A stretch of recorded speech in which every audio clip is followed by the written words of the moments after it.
तो आज की इस वीडियो में एक्सप्लेन करने वाला हूँ आदमखोर ज़ोंबीज़ मूवी को। मूवी का नाम है डिजास्टर LA। मूवी की स्टार्ट में हमें एस्ट्रोनॉमी सेंटर दिखाया जाता है जो कि पूरा सन्नाटा है। इसके बाद हमें स्पेस का सीन दिखाया जाता है जहां पर बड़े ही ढेर सारे एस्ट्रॉयड धरती की ओर जा रहे होते हैं। इसके बाद हमें एक शहर का नजारा दिखाया जाता है जहां पे देखने से कुछ ठीक नहीं लग रहा है और तभी वहां पे एंट्री होती है इस मूवी के मेन कैरेक्टर जॉन की, जो कि किसी पार्टी में अपने दोस्तों के घर पहुंचता है जहां पे उसकी मुलाकात समांता और डॉक्टर स्कॉट से होती है। यहाँ पे जॉन की मुलाकात उसके सारे नशेड़ी दोस्तों के साथ होती है। तभी वहाँ पे जॉन को उसकी एक्स गर्लफ्रेंड टोरी दिखाई देती है। इसके साथ उसका 2-3 हफ्ते पहले ही ब्रेकअप हो चुका होता है। जॉन उसका हालचाल लेने के बाद अपने कमीने दोस्तों के साथ मिल जाता है। अब इसी के साथ टीवी पर एक ब्रेकिंग न्यूज आती है जिसमें दिखाया जाता है बहुत ही जल्द धरती पे एस्टेरॉयड गिरने वाले हैं। इस न्यूज़ को देखने के बाद पार्टी में जितने लोग होते हैं सभी लोग डर जाते हैं और बाहर आने के बाद जब सब लोग आसमान की तरफ देखते हैं तब सभी लोग देखते हैं कि सच में एक चमकीली चीज पृथ्वी की तरफ आ रही है। अगले ही दिन हम जॉन को देखते हैं जो कि बाथरूम में नशे की हाल में पड़ा हुआ है और जैसे ही वो जाके अपने रूम में सोता है तभी पे होता है वहाँ पे एक जोरदार धमाका। उस धमाके की वजह से उसका पूरा पूरा घर ही हिलने लगता है, मानो कि वहाँ पे भूकंप आ गया है और वहाँ पे आर्मी के काफी सारे हेलीकॉप्टर उन्हें बचाने के लिए पहुँच आते हैं और जॉन अपने सारे दोस्तों को ढूंढने के लिए निकल पड़ता है। वो अपने आसपास देखता है कि शहर में काफी बड़ी तबाही का मंजर बन चुका है। सभी लोग अपनी अपनी जान बचाकर इधर उधर भागने लगते हैं। जॉन भागते हुए डेविड के लग पहुंचता है और उससे इस अजीब सी तबाही के बारे में पूछता है और उससे ये भी पूछता है क्या तुमने मेरे भाई टर्नर को कहीं देखा? और उसकी खुद ही की बहन लापता है, वो क्या खोजेगा? वो उसके लिए बहुत ही परेशान है। वहाँ से निकलने के बाद डेविड अपने दोस्त स्कॉट के लग जाता है जहाँ पे ब्रेकिंग न्यूज चल रही होती है कि कल के एस्टेरॉयड्स की वजह से बहुत ही बड़ा हादसा हुआ है जिसमें काफी लोग मारे भी गए हैं और हजारों लोग जख्मी भी हुए हैं और सभी को कोरोना की ही तरह अपने ही घर के जेल में बंद होने की सलाह दी जाती है। जॉन अपने दोस्त स्कॉट के पास जाता है और उससे पूछता है अपने भाई के बारे में। वो बताता है कि टर्नर तो अपने किसी विकी नाम के दोस्त के घर पे गया था। ये सब सुनने के बाद तुरंत वो अपनी गाड़ी निकाल लेता है। इतनी सारी मुश्किलों के बाद जब वो विकी के घर पहुंचता है वहाँ भी उसे टर्नर नहीं मिलता है, लेकिन जब वो विकी का पीछा करते हुए छत पे जाता है तब जाके कहीं उसका भाई टर्नर मिलता है। लेकिन वो साला तो अभी भी नशे में था और नशे की वजह से उसे ये लगता था कि ये सब कुछ एक मजाक है। ये सारी तबाही उसे एक मजाक लग रही थी। अब जॉन उसे गाड़ी में बैठाकर शहर से काफी दूर लेकर जाने लगता है। अब जैसे ही एक एस्टेरॉयड उनके सामने गिरता है तब जाके कहीं टर्नर को होश आता है और उसकी पूरी हालत खराब हो जाती है, साथ ही उसका पैंट भी गीला हो जाता है। टर्नर को यकीन हो जाता है कि ये सब मजाक नहीं, सच में एक बहुत ही बड़ा खतरा है। फिर वो दोनों अपनी जान बचा के वहाँ से भाग जाते हैं। जब वो दोनों सेफ हो जाते हैं तब उन दोनों में झगड़ा हो जाता है टर्नर और जॉन में। टर्नर गुस्सा होकर बाहर चला जाता है। जब वो दोनों शांत होते हैं उसके बाद वो दोनों जाते हैं एस्ट्रेड के घर पे। वो देखते हैं कि एस्ट्रेड जख्मी हालत में पड़ी हुई है। तभी टर्नर को बाहर खड़ा हुआ एक अजीब सा आदमी दिखाई देता है जो कि फ्रीज हो चुका है। एस्ट्रेड की तबीयत बहुत ही ज्यादा खराब होती जाती है जिस वजह से उसे दूसरे रूम में शिफ्ट कर देते हैं। अब अगले दिन हम जॉन और उसके दोस्तों को देखते हैं जहाँ पे न्यूज में देखते हैं कि ये अटैक होने के बाद लोगों के अंदर बहुत ही ज्यादा बदलाव आ गया है। न्यूज में बताया जाता है कि जो एस्टेरॉयड गिरा था उसमें किसी तरह का वायरस था जिस वजह से कुछ लोग इफेक्टेड हो गए हैं और उनकी तादाद बहुत ही तेजी से बढ़ रही है और इन्हें काबू करना सरकार के लिए बहुत ही ज्यादा मुश्किल हो गया है। और तभी टर्नर और उसका दोस्त नेड एस्ट्रेड को उसके दोस्त के घर लेकर जाते हैं और तभी स्कॉट उसकी चेकिंग करता है, लेकिन वो अपना दम तोड़ चुकी होती है। इसका बहुत ही बड़ा सदमा नेट को लगता है। सभी लोग वहां से जाने के लिए कहते हैं लेकिन एस्ट्रेड नेट को साथ लेकर जाने के लिए कहता है,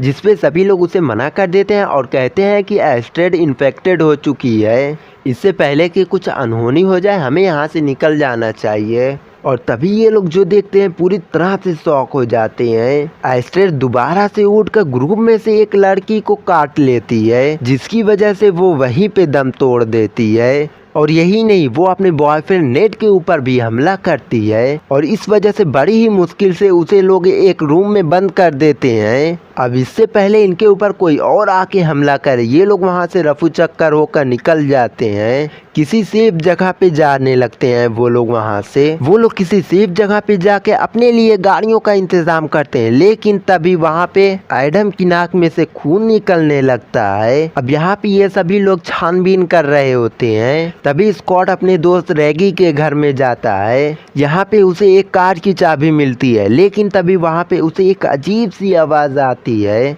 और जब वो दरवाज़ा खोल के रैगी को देखता है तब जाके उसे समझ में आता है कि रैगी भी इन्फेक्टेड हो चुकी है। रैगी स्कॉट के ऊपर हमला करने के लिए भागता है, लेकिन रैगी बड़ी ही मुश्किल से वहाँ से बच के निकल जाता है और तभी जॉन को एक शॉटगन मिलती है। अब बाकियों को कुछ टेलीफोन मिलता है जिससे वो एक दूसरे के कांटेक्ट में रह सकते हैं। इसी बीच टर्नर को वहाँ पे कुछ होने का एहसास होता है और जब वो वहाँ पे देखने जाता है तभी वहाँ पे अचानक से एक इन्फेक्टेड ज़ॉम्बी उसके ऊपर हमला कर देता है। अब इससे पहले कि टर्नर उसे गोली मारता, कोई उसकी जान ले लेता है और हम देखते हैं कि ये कोई और नहीं बल्कि जॉन है। और इधर स्कॉट काफी डरा हुआ है क्योंकि उसके पीछे काफी सारे ज़ॉम्बीज पड़े हुए हैं और वहाँ पे सभी लोग अपनी अपनी जान बचा के भागते हैं। इसी बीच नेड अपने दोस्तों को वहाँ से जाने के लिए कहता है और खुद ही ज़ॉम्बीज का शिकार हो जाता है। अपने दोस्त को खोने के बाद ये लोग एक सुनसान रोड पे आ जाते हैं जहाँ पे जॉन और उसके दोस्तों में बहस हो जाती है, जिसका सॉल्यूशन करने के लिए वो लोग 40 मिनट के लिए इधर उधर दौड़ने लगते हैं ताकि उन्हें वहां से निकलने का कोई रास्ता मिल पाए। अब ऐसे में जॉन अपने दोस्त एडम के साथ एक अपार्टमेंट में दाखिल होता है जहाँ पे उनका सामना एक ज़ॉम्बीज से होता है, लेकिन उससे बच के वो लोग वहाँ से निकल जाते हैं। अब जैसे ही जॉन लिफ्ट से निकलने के बाद एक कमरे में दाखिल होता है तभी जॉन की एक्स गर्लफ्रेंड टोरी उसके ऊपर हमला कर देती है और यही नहीं, इसका बॉयफ्रेंड जेकब भी वहाँ पे मौजूद होता है और फिर चोट लगने के बाद टोरी ही उसकी पट्टी करने लगती है। इसी बीच जॉन टोरी से कहता है कि मैं तुम्हें यहाँ पे बचाने आया हूँ क्योंकि हवा में एक जानलेवा वायरस फैला हुआ है जिसकी वजह से सैकड़ों लोग ज़ॉम्बीज में बदल रहे हैं। अब ये लोग तैयार ही हो रहे होते हैं तभी वहाँ पे एक न्यूज़ आती है, आप अपने एरिया से काफ़ी दूर जाके शिफ्ट हो जाएं क्योंकि इस वायरस को खत्म करने के लिए सरकार कुछ केमिकल वायरस छोड़ने वाली है। और साथ ही साथ ये भी बताते हैं कि उनके पास सुबह के 5 बजे तक का समय है। और ये सब सुनने के बाद वो लोग वहाँ से बाहर निकलते हैं और यहाँ से जाने की कोशिश करते हैं। तभी एक ज़ॉम्बीज उनके ऊपर उन्हें देखने लगता है और उन्हें रसगुल्ला समझ के उन्हें पीछा करने लगता है और उसे जान बचा के ये सभी लोग वहाँ से भाग जाते हैं, लेकिन एडम जानबूझ के वहीं रुक जाता है और ज़ॉम्बीज का शिकार हो जाता है। अब तीनों रास्ते में पहुँच जाते हैं जहाँ पे टर्नर और बाकी दोस्त इनका वेट कर रहे होते हैं। जहाँ पे पहुँचने के बाद जॉन उन्हें बताता है बहुत ही जल्दी इस शहर पे बमबारी शुरू होने वाली है और उससे पहले ही हमें यहाँ से किसी सेफ जगह पे जाना होगा। और फिर वो सभी गाड़ी में बैठकर वहाँ से जाने लगते हैं। तभी रास्ते में टर्नर और जेकब के बीच में बहस होती है।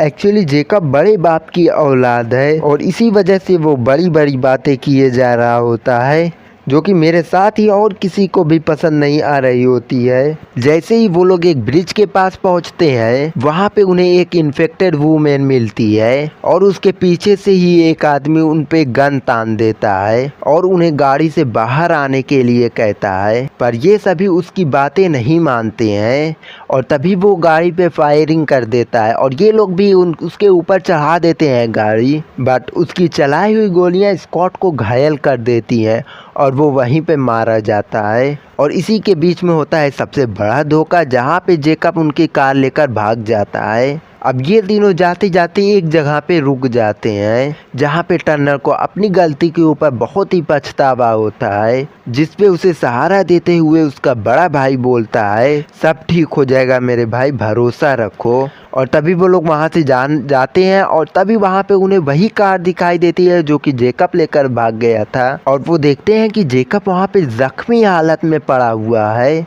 जिसे चेक करने के बाद पता चलता है कि उसकी मौत हो चुकी है। अब वो लोग वहाँ से बचते बचाते जाते हैं, एक मॉल में जाके छुप जाते हैं जहाँ पे उन्हें सुनाई देता है कि बहुत ही जल्दी केमिकल अटैक होने वाला है और इसी के बीच में दो खतरनाक ज़ॉम्बीज उनके पीछे पड़ जाते हैं, जिनसे निपटने के लिए टर्नर रेडी हो जाता है और जॉन को आगे जाने के लिए कहता है। पर जॉन की लाख मना करने के बाद भी टर्नर उसकी बात नहीं सुनता है और उन दो ज़ॉम्बीज को गुमराह करने के लिए दूसरे रास्ते से भाग जाता है। उसे लगता है कि उसने दोनों ज़ॉम्बीज को गुमराह कर दिया है, लेकिन तभी टर्नर के ऊपर पीछे से एक ज़ॉम्बीज अटैक कर देता है। इसी अटैक की वजह से ज़ॉम्बी टर्नर को भी काट लेता है, जिससे वो भी इन्फेक्टेड हो जाता है। लेकिन टर्नर उस ज़ॉम्बी को अपने चाकू से मार देता है और इधर ये दोनों इस खतरे से काफ़ी दूर पहुंच जाते हैं और उधर टर्नर भी दूर से उन्हें देख रहा होता है। ये सीन काफ़ी ज़्यादा इमोशनल था, जब टर्नर अपने भाई को खुश देखता है और उसे ज़िंदा देखता है सही सलामत।